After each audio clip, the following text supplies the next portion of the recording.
Right, hey guys, how are we doing? Back on another video from Chuck. We are on this final Bleach versus scenario.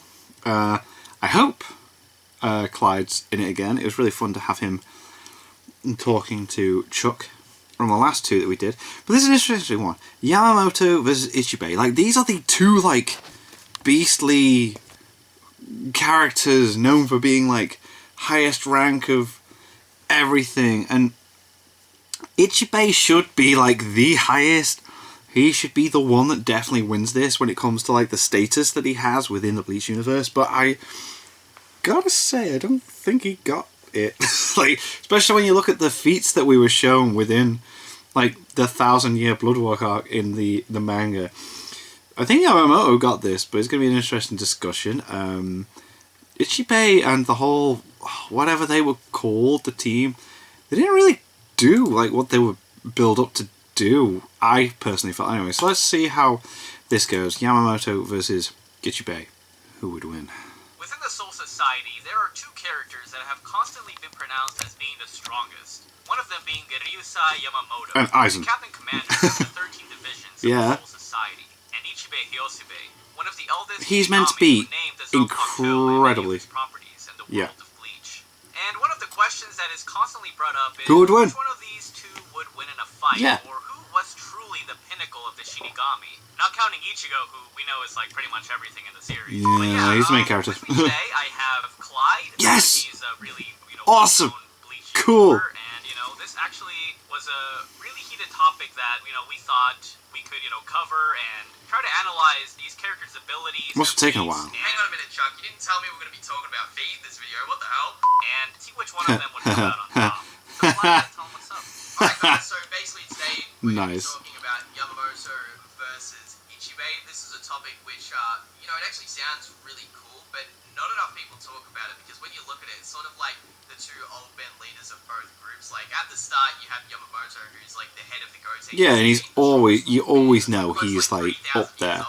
And then later, you get introduced to the big Buddha, sort of like, he was never animated as well, were he? These guys were never animated, so this would be interesting. And then, like, he's strong as hell too, and you're like, wait a minute, alright, who would win out of these two leaders? Because they're like technically from like two sort of like categories of the Soul Society. Yeah, like they're meant to be higher up. Separate to the main Soul Society in a different dimension, so it's like their authorities with how they lead both groups is a little bit different, but it's like who would win, especially with the statement. Like, did you know the Zero Division's above the Zero Division? Team, which, that's the one. Later in the video, but this battle in general is not only something that Chuck and I have been talking about, basically making for months now, but it's actually closer and more interesting than a lot of people believe. So we're going to talk about the two strongest old men in Bleach. The two strongest old men. Make this clear, we will be going over the Bleach manga, so we know it's over. It's been done for several years now, so spoilers ahead, obviously. But yeah, let's go ahead and get ready. Wait for the anime. We're not going to spend too much time in this video talking about like specific feats and trying to scale them to particular things, like if he does this swing, he can destroy that thing, etc. But there's some very blatant feats in the series of we need to see what they've done and then compare. Destroyed Lost Noches, but Ichigo blocked the Koronoi Zero, and it actually scared Halliwell's Fraction and all the other people that were actually watching the battle. They were pretty much like, why is Grimjow using this attack? He did this in base form. It's actually stated that any Espada is actually not allowed to release the they're not meant to do that, Noches. And then you've got Ukiora, who, with the multipliers of his release form, could destroy Lost Noches, hundreds of times to thousands. Oh god, yes. Okay, you scale it. It's actually up to you. I'm not going to argue about the scaling when it comes to that. It's different each time you look at it. It can be scaled both ways. But what's interesting about this is that we know that base Aizen casually scales above pretty much every single Espada. Yep, definitely. Well, yeah, he just single-handedly just like flips them off like whatever. Still scales above him. So you have Aizen, who goes up against Yamamoto, and pretty much Yamamoto is not scared at all. No, he doesn't. He's like, come on, then, let's go, let's throw hands. I may be old, but I'm burning you up, man. No spiritual pressure assistance from his blade when it gets sealed by Wonderwise. Well, he's like, you know what? I don't even care. I'm still gonna. Oh yeah, like Wonderwise was made specifically to fight him, and he just didn't care. It's like, come on, man. With how strong he is, like for example, Wonderwise not being able to completely stop Yamamoto. There's actually a scene in Bleach where Wonderwise dashes over to hit Yamamoto, and he just goes bang with one punch. Yep, and he just flies. Turns around and he's like, what the f***? So Yeah, I was like, I messed that up, I guess. basically, he tries to use a keto, which involves you have to have a burnt arm to release this keto, and he grabs onto Aizen, and basically he activates it. And Aizen says in the manga, pretty much, I wasn't expecting that. Like, he almost got me. So he was surprised twice at how strong Yamamoto was, and again, he could have killed me. Yamamoto the panic there. Casually without his Zanpakuto scales above a lot of characters who have some very crazy, like, country-sized feats. Another example is the Sokyoku feat in the Soul Society. Now, was casually able to block the Sokyoku. This thing has a lot of statements about it that really put it in a high category. I mean, it's the one thing that's meant to be able to kill people, like Soul Reapers, instantly. Has the power to wipe out the Soul Society and the surrounding areas. Like, that's why they use it, so they know they just cease to exist. Was a lie. Well, here's the issue. Let's say in the note it says, the sky is blue today. Just because it's in the note doesn't mean everything's a lie. Yeah. Like, you can describe Yeah. in the actual note itself, but it's just the intention of the note that was the lie. And then there's another feat, which this one you can take with a grain of salt, but basically in one of the data books there is a statement that says that the release of the Sokyoku can overwhelm everything in existence with its spiritual pressure. So a lot of really crazy feats for Yamamoto, and some of these would also apply to Ichibei, but those are basically the real, off the dome, sort of like really crazy, sort of like destructive feats. There's stuff from, Hellverse and lots of other stuff. Hellverse gets used all the time because that was the one that, like, the original author, I can't remember, like, was involved with. Damn it. For the Soul Society, like Aizen even said, like if he fell, then so would pretty much the whole Serite. And to go over his abilities, he does have, like, as I said, one of the strongest, if not the oldest, like fire type Zanpakuto in the Soul Society. And it is so scorching hot that it can reach over 15 million degrees. He has several abilities. That's his sword is very warm. And basically, like, just with it being released, even in just as like a small sector, it could have wiped out the fake Kanakuda town, and it could have probably killed all the captains there. But Yamamoto basically sacrificed himself to ensure that that wouldn't happen. Yeah, he did. Just constantly, even by Aizen, who like talks a bunch of the captains and like basically laughs at them. Even he was like, yeah, I need to prepare against Yamamoto, or I'm pretty sure. Yeah, this guy's gonna give me some trouble. Aizen pretty much like invented a being with the Hogoku. That's what I was saying, he made him just specifically to fight him. Plans for Ichigo, but he also wasn't really scared of Ichigo that much because he sort of thought that he could, basically put anything into existence when it comes to Ichigo. Like, he could set up his fights, develop his powers. Like, he wasn't scared of Ichigo. But Kenpachi and Yamamoto, he went out of his way to make sure they don't come near me till I have the Yokoko in its full possession. Yamamoto, because, as Chuck said, his sword is confirmed to be the strongest Zanpakuto, full stop. It's actually been said by Aizen. It was said by, I believe, Ukitake, and there's other characters that do say it, but they always say this when he's just in Shikai, which is even more crazy. Yeah, that's mental. It is like, hey, whoa, scary poopy stuff. And it's actually a little thing that people skip in the Soul Society arc. When he releases his Shikai, Ukitake looks at it, and him and Shunsui, they can like barely stand in front of it because of how overpowered it is, and that's just only in his Shikai form. So, Chuck is definitely correct when it comes to all that stuff. Like, there is a lot of stuff that constantly surprises, even characters like Aizen. I mean, what Chuck said before about, Yamamoto tanking his own Shikai flames, which were gonna kill all of the other Shinigami in Karakura Town. I think it's something along the lines of Aizen's like, oh, you're aware that your subordinate's gonna die, aren't you, huh? And he's like, well, it's a sacrifice that must be made. It has to be done.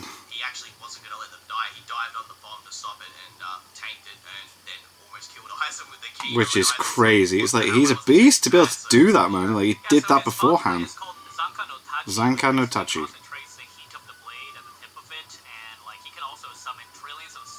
Which is mental. That was cool when he did that with against Yuak. And the thing with this Bankai is that like it was so insane because as soon as it was released, a bunch of water all over the Soul Society, like not even the Serite, like not even the city itself, the whole realm was being affected by this. Yeah, like, I can't. My mouth is. There's nothing there. He's gonna wipe out everything. He's basically gonna evaporate all the water everywhere. Actually, it's even crazier because they were worried that by him passively standing in Bankai, it was going to destroy the whole Soul Society. That's and just doing that. People that get shown, like Unohana is visibly very worried, and she even the war and the flowers are just. Oh god. That's really cool way of showing how powerful it is, though.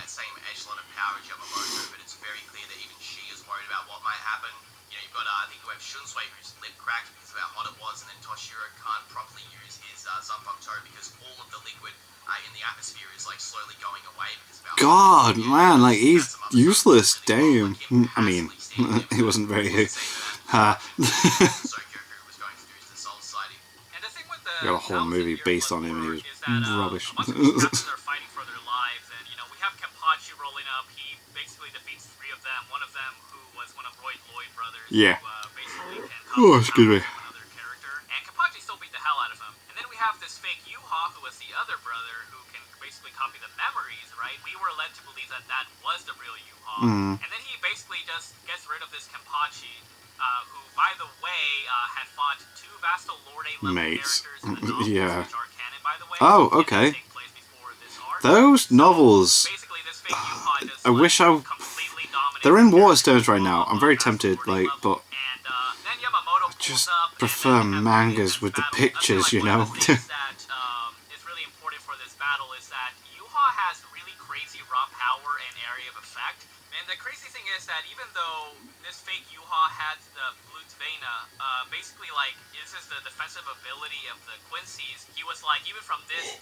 Excuse me. this is like Oh, I've had a long day. Sorry, it's not that I'm like, yeah, it's just oh. And despite having only one arm, he was pushing this fake Yuha to use like so many of his abilities. Yeah.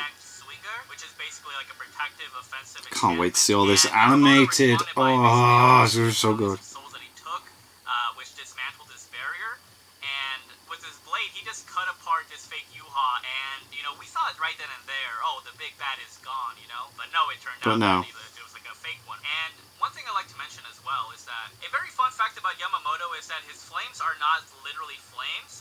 It is more so that his spiritual pressure is like so immense and so That it transcendental appears that it as resembles flames. And it's 50 million degrees. He can focus it on the tip of his blade. He can summon souls. Yeah.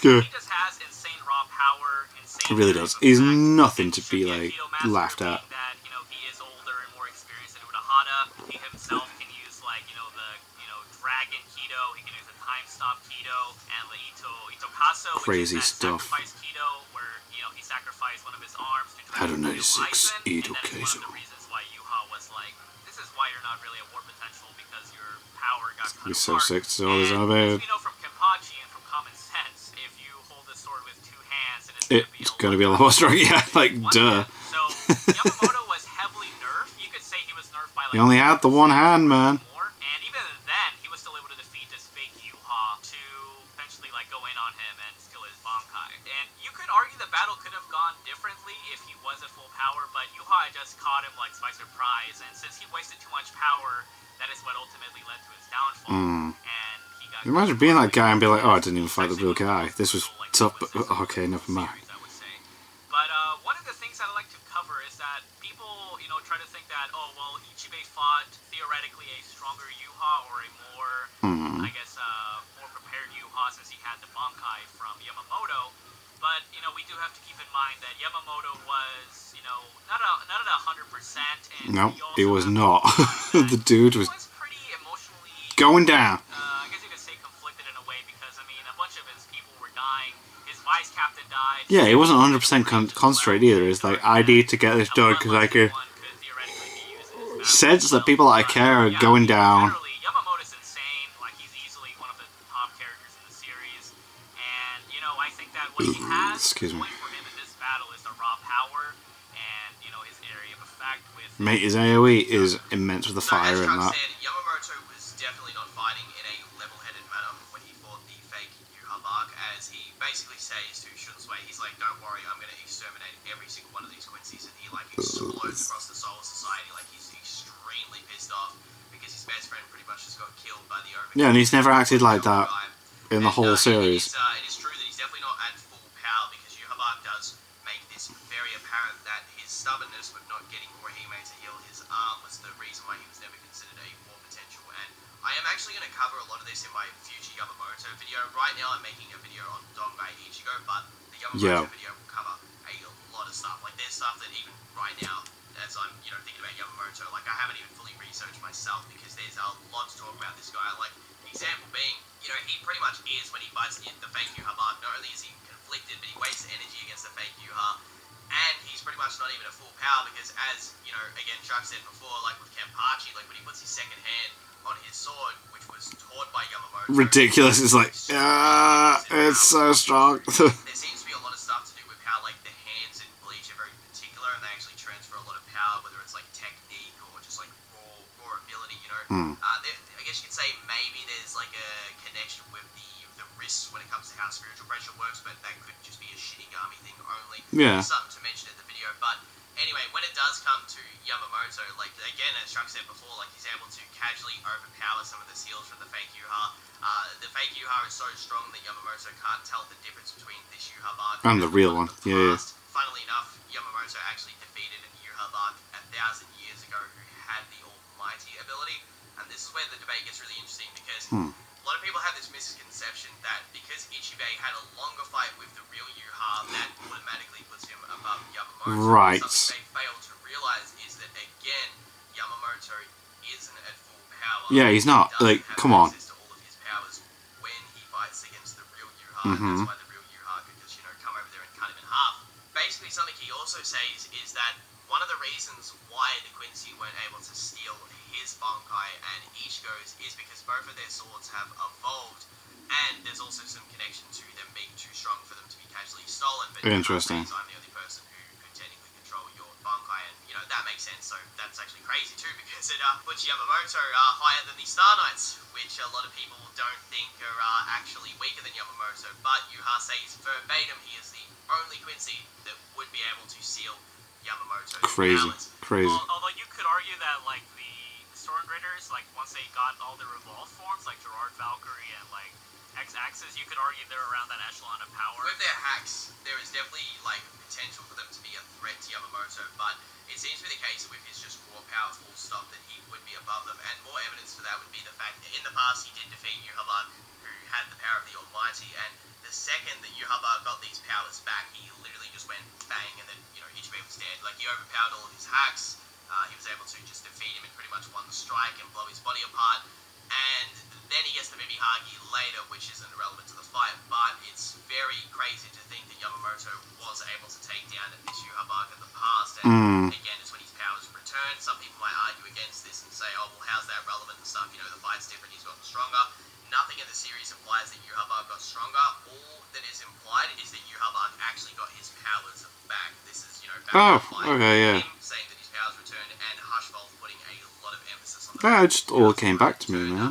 Bam! The 999 year time span thing, etc. But that's really crazy. So those of you who think that, you know, Yamamoto just gets washed and it's just a one-sided fight because Ichibei fought longer against the real Yuha, it's just not the case. Like, it's not actually like that. Like, Yamamoto scales much better than people believe. Now with Ichibei, he is like one of the most ancient Soul Reapers. He is the leader of Zero Division, who are tasked with protecting the Soul King. And they're rubbish at it! But like, he was the person who first chose the names for the Zanpakuto and the Shikai and Bankai properties. So, you know, right off the bat, you could say that he is more experienced than Yamamoto, and well, yeah. But the thing that Ichibei has Just that's because really scary is his hacks. He might not, you know, have this scorching heat of the sun at the tip of his blade, but he is really nasty because of the properties of his sword called Ichimonji, and also his other abilities, which I'll get further into. So for one, when he releases his sword, or just by cutting someone, he can actually cut their power in half, or the function, or whatever he cut. So with Yuha, like, he cut his arm, and it's like, oh, now your arm only has the power of R, like his power has been cut in half. And he can also take the power of people's names, including the name of their Zanpakuto. Yeah. So you can't access it and use it, properties as well. And really the only reason that Yuha was able to counter this ability, even after he got, like, his power cut in half, is because of the Almighty, which allowed him to basically which is crazy. His lost power. Which is something that Yamamoto doesn't have. So as I said, this is one thing that will make this battle difficult, is that the hacks is going to be really important here. Yeah, like, how do you process these within this hypothetical? Now, we don't know exactly how this ability works, or at least I don't really understand how it works. But it's either, like, takes the futures of these knights and uses it, like, as an attack, or he takes the black from those knights. But essentially, like, he can use the black from living things, the Shinigami, Quincy's, like, whatever that exists. And, you we see like all the black from all over the Serite being, sucked away. And he engulfed Yuha Bach in this, and even then, it pretty much got negated because of his abilities. But one thing that I would like to go over is that his Senri Sutensho is like basically his big ass hands that allowed him to knock back. The big ass hands. that'll be really important because it would infer that he has superior physical strength. That would be very. I'd love for like English dub to just ignore the actual attack name and come up with something else like that. Big ass hands technique. Allows him to take away all the darkness in an opponent and effectively obliterate them. Unfortunately, it didn't work against Yuha, but I mean, he does have a crazy physical strength. I mean, with his hands, he was able to crush away Yuha Bach's light beams, even after bestowing half the power that he lost. And he also has a lot of Kido. I mean, he should be able to use the Dragon Kido, like the Time Stop Kido, all of those. Basically, everything that Yamamoto knows, he should know as well. I mean, he is, like, literally with the oldest Shinigami, pretty much. And now with his Bankai, his Shinuchi, Shirafude, Ichimonji, can carve a new name into something that's been covered in black ink. And, he could theoretically use this to either weaken Yamamoto's power or try to hinder the abilities of his Zanpakuto.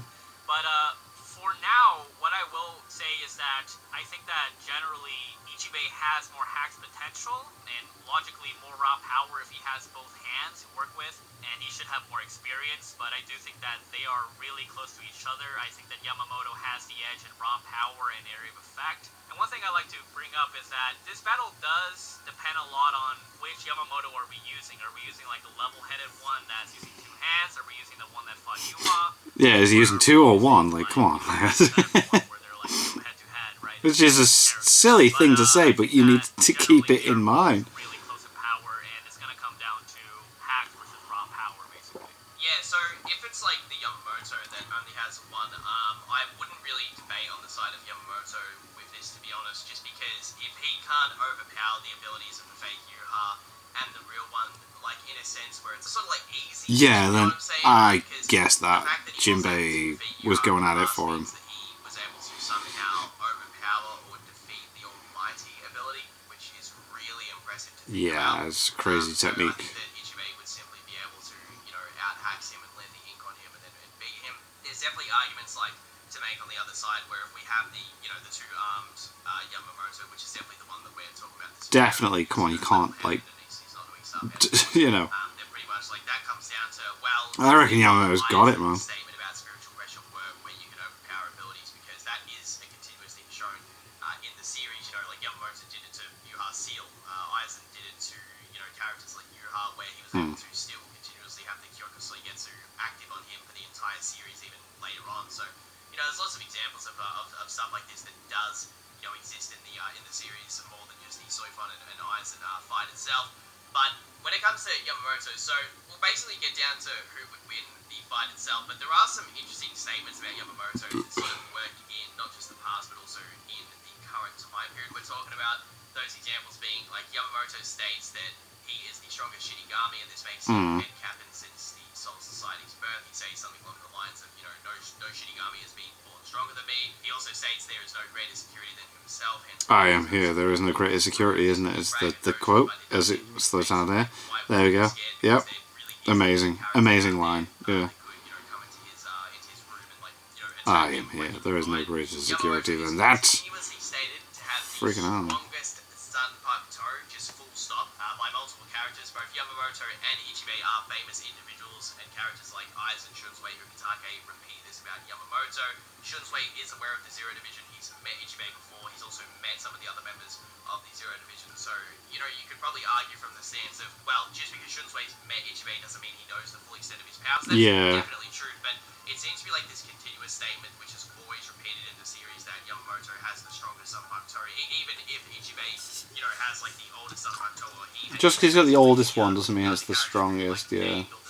Like, it's sort of irrelevant because there is so many statements that say that Yamamoto's is like the oldest and the strongest all the time. So that's interesting. It's up to, like, do you believe Ichibei has authority over the sword and that just means he can just automatically cancel it out by, having the power of words? Or do you think Yamamoto's raw spiritual pressure while fighting can overpower that rule and he can defeat Ichibei in a battle? Crazy. I could be wrong on this, but in 13 Blades, which is one of the Bleach guidebooks, which hasn't been translated to English yet. I don't know why they haven't done that yet, but hurry up, Biz. I believe that the Ichibe is included in that guide. That's crazy though, it's been out for how long now? Statement there about Yamamoto having the strongest fire types on Pakuto. Get that out before the 1,000 Year Blood War arc, you're gonna make so much money. Then that kind of negates the whole, the Zero Division is above the Gote 13, which is something that we will cover later in this video, but basically, like, you have some conflicting statements here and there, but there is a lot of material that infer that Yamamoto, at least in raw power,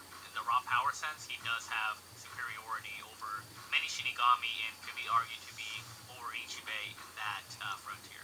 Yeah, it seems to be the case in the series. The only characters that are narratively above a hypothetical Bankai Yamamoto are characters like Dongai, Ichigo, and Mugetsu, and then Aizen in his Transcendence. Jesus. You know, again, like, this isn't to relate. Like, really high up there, like, beings.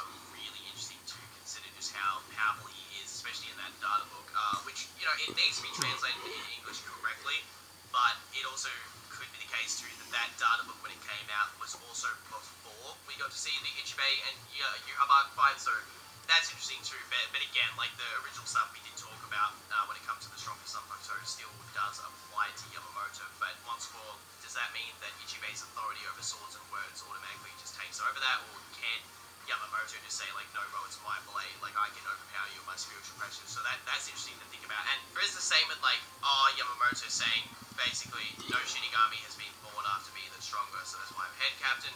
Now, this could be the case. That, that's quite a statement though, isn't it, to be fair? Jesus. So why would he even care about being the head captain? But if there's any validity to that reflecting on Ichibei, then that's a statement that gets backed up even more, and he does surprise Aizen. Aizen did a lot of research on both Yamamoto and oh yeah, he was very well prepared. Yamamoto's power, so that's really cool to think about. Also, it's Preparation jutsu. 1,000 years later. in the way that they were originally presented. It seems to be the case that Ichibei is the predominant source of power for the Zero Division. Examples being Shunsui can keep up with Volstandig Lilybara, which is while he is missing an eye, and he hasn't trained since the time skip. And, like, X-Axis, once his powers are restored to him, can pretty much blitz and one-shot. Which is crazy. Obviously, this would be hard. Oh, mate, to see these animated. It's gonna be so good. It's gonna be so weird. Considering the way that his abilities work, he can do this thing where basically, I think he can, like, reverse, like, stuff that happens with his eye and his face. I can't wait for the explanation videos that come out as the anime is airing. Get it prepped, guys. You guys that do Bleach videos, get them prepped. And then just, like, have in mind that, like, as it's happening, just get some clips from the anime at the time to just throw in. Mate, you got so much fucking potential right now for views.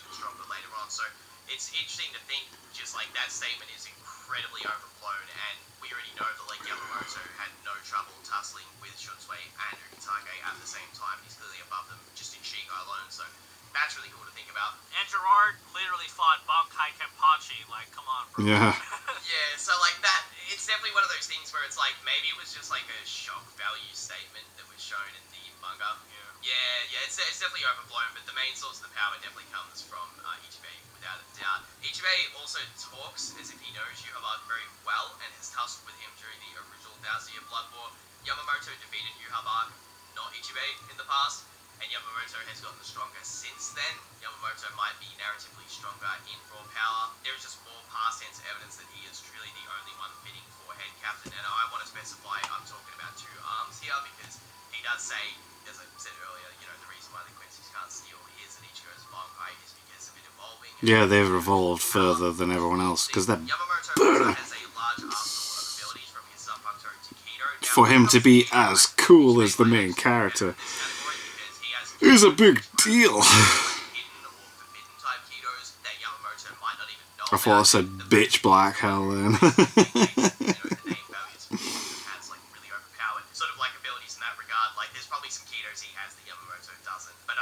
I guess it'd be called Bankai, but that is worth mentioning that this is something Ichibei does actually have, and it's really damn impressive. When it comes to Yamamoto's actual Bankai abilities, now there are, like, the north, south, east, west abilities that he has. Like, for example, his actual just, like, raw power is, like, compared directly verbatim to be the core of the sun when it comes to temperature, and that's really wild. He's able to, it's just so hot, man. Not in a ooh, but a way. And that way is pain.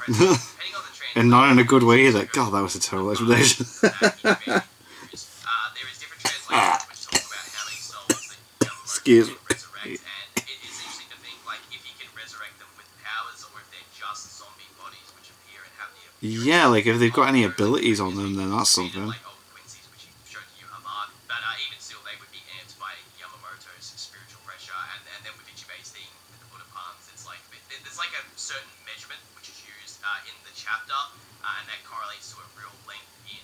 Ichibei's Buddha palms work like video game ability where once this guarantees the person will be slapped. Right, okay.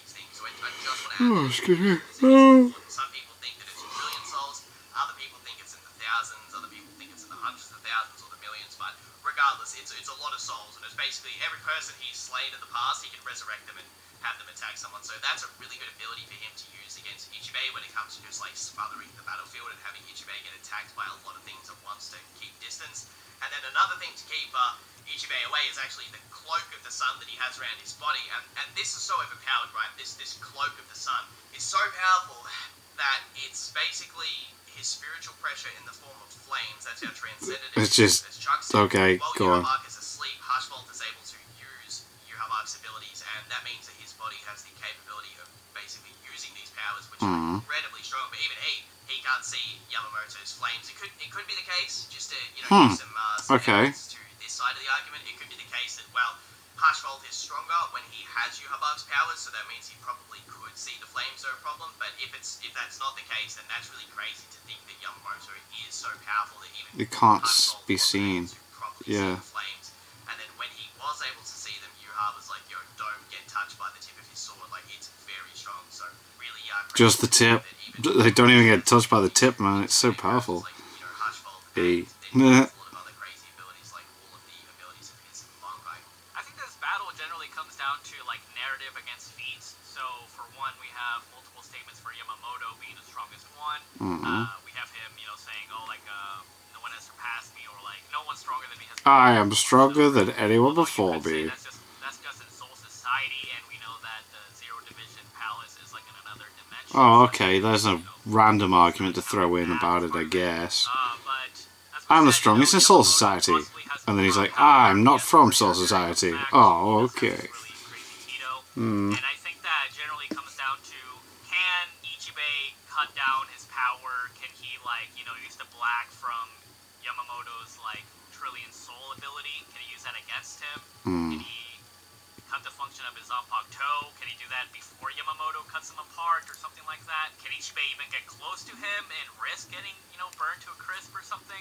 It all depends on who you think It's a difficult one. the strongest one. It's very difficult. We do have really good statements for both. But if I had to pick one, I'd say Ichibei because of his hack's potential.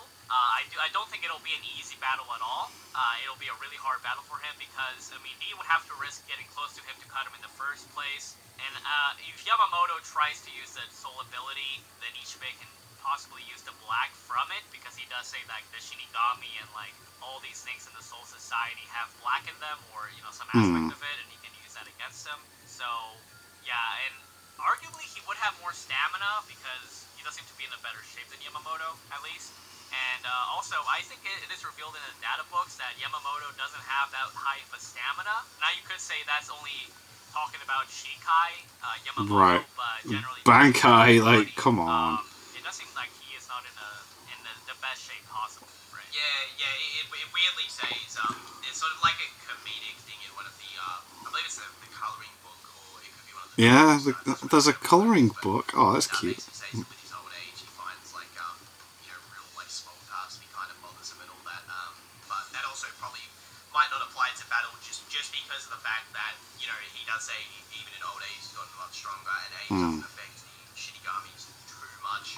He also did waste a lot of his power earlier too. He fought the Overkill, he burned some of the stronger Quincy's, I believe he burned even Baz B and Hadstot. So he wasted a bit of energy then, flew across the Soul Society. He only had one arm, and then he fought the fake Yuhabug, and pretty much Went through a lot. He went through a lot, the poor bloke. Trying to kill him with all of his strikes, so that might have led to why he gassed so fast. But even still, Ichibei does seem to be a lot more physically active, which is a good point, because in his fight with Yuha, he's just Yeah, just trying to go like going over his abilities and that is like, come on, he doesn't seem to do be something particularly then. scared of Yuhabag either, which is very impressive. I'll basically let Chuck finish off his points, then I'll give my closing statements because there's a couple of things I want to say. Because like I'm not confidently on one side, but I'll let Chuck finish, then I'll give my closing statements on who I think wins. Yeah, so in conclusion for me, as I said, I think that Ichibe has the edge with his hacks. Mm. Yamamoto doesn't have Yuhabag's ability to, replenish the lost power that he lost, right?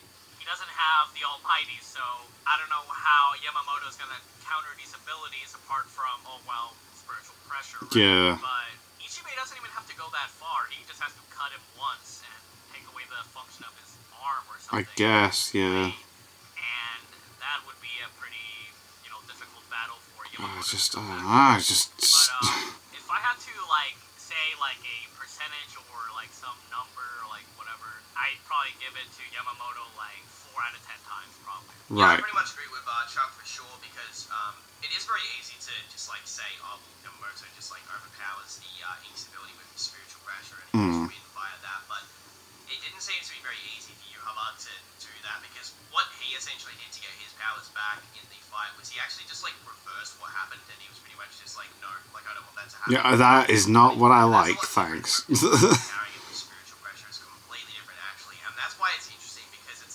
does Ichibei just land ink on Yamamoto regardless, or does Yamamoto's Bankai armor evaporate the ink and then yeah. because if it's the case then Yeah, how's it work? Ichibei can just splash it on Yamamoto randomly or cut him with his blade, which we didn't mention this in the video, but basically when Yuhabag sees his brush / blade, he's a little bit confused because it doesn't have a presence. It's sort of like a transcendent weapon in a sense, which is either a translation problem or that's what it is. But regardless, it seems to operate in a really weird way. Different way than everything else, that yeah. might actually give him the edge in the sense that this isn't just a battle of spiritual pressure, it's just a battle of pure hacks. The idea that Ichibei has the authority over things like color in his final stage, of his Bankai, or he's able to have the authority over words is really powerful because if that spiritual pressure argument doesn't apply for Yamamoto, he just loses outright. He would just be beaten by it. But if it does, he would have physical and destructive capabilities which surpass Ichibei. So, in my opinion, it basically comes down to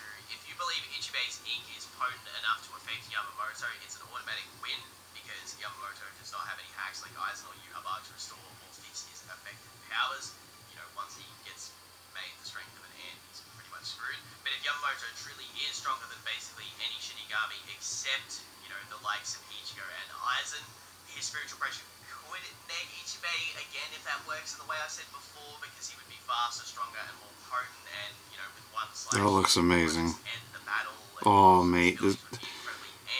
The animation's going to be so good as well because the trailer looks so good. 1,000 Year Blood War is going to be amazing. Super overpowered, and it might encapsulate basically the authority over things like color and words, which that's a little different than even being transcendent. That's really overpowered. But if it is just transcendent, well, Yamamoto's been transcended since he's in Shikai, the Soul Society arc, and that was said by Ukitake. So Bankai is a whole other league to be to add on to that too. I would basically just say it comes down to again, can Ichibei use his hacks to win? Or can Yamamoto just win the battle with his raw destructive Raw. Yeah, I am here. He's clearly stronger than some of the members of the Zero Division and is looked at as the Kenpachi, which ironically is funny because how can you be the strongest Shinigami if you're not technically the strongest Shinigami? That statement, the Kenpachi statement, seems to apply to her and Kenpachi, but it doesn't really because wouldn't that put her above characters like Ichibei and Yamamoto? It's a little weird, but it's still cool to see that Yamamoto even has power that scares her. But again, my final things would basically be, I would say I probably lean more towards Ichibei's hacks, but if people would give Yamamoto more credit, which I hope to be able to do in my Yamamoto video in the future, then pretty much I would say 6 times to Ichibei, 4 times to Yamamoto. Right. That's what I would say. But the battle can go either way depending on how you scale them. I was really Yamamoto from the start, and I still am, but it's... Hopefully I added everything into the video. Yeah, fair.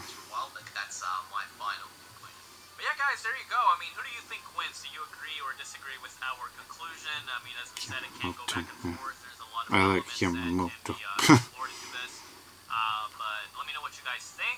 Thanks so much for Clyde for helping me out with this. We had a lot of fun working on it. It was a pretty heated topic, but hopefully you guys agree with the result. there's probably gonna be like some random person in the comments like, but didn't Ichibei and Yamamoto like they were interchangeable with fighting Apollo 3000 1,000 years ago? And it's like, yeah, we're like, alright, we know there's some weird stuff in the novels, but we're trying to be as like cool. I haven't read these novels. Like, I might do. Like, I've been in Waterstones, and they're all there pretty much. It's like, they're prepping. They are prepping. Mr. Kubo does say, he's like, yeah, I approve of the novels. I made a show myself, and I say yes and no.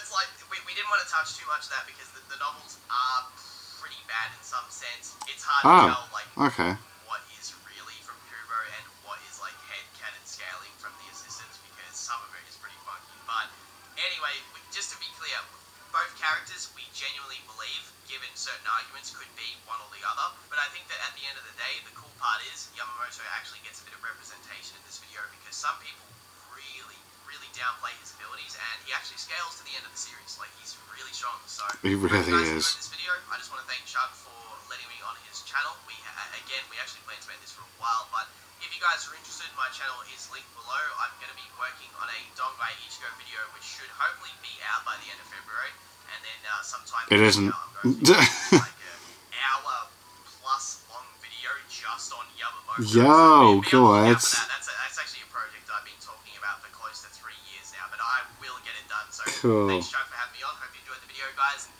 that's all from me. Thanks so much for watching. Subscribe to the channel and stuff, you know, and yeah. Cool. Interesting discussion. Glad we got through those. And so Clyde's got other stuff on the way.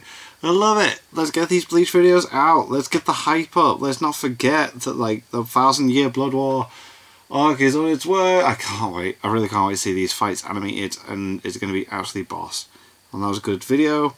And thank you to my patrons. If you want to have your name at the end of every video, a link in the description to the Patreon page. $1 a month is all I ask to help support the channel. It's greatly appreciated. Thank you guys so much for that. And thank you all for watching. What do you guys think of that? What do you guys think of this? Click like, subscribe if you haven't already. Leave comments down below. Let me know what I should watch discuss in future videos. And I'll see you guys. Next time.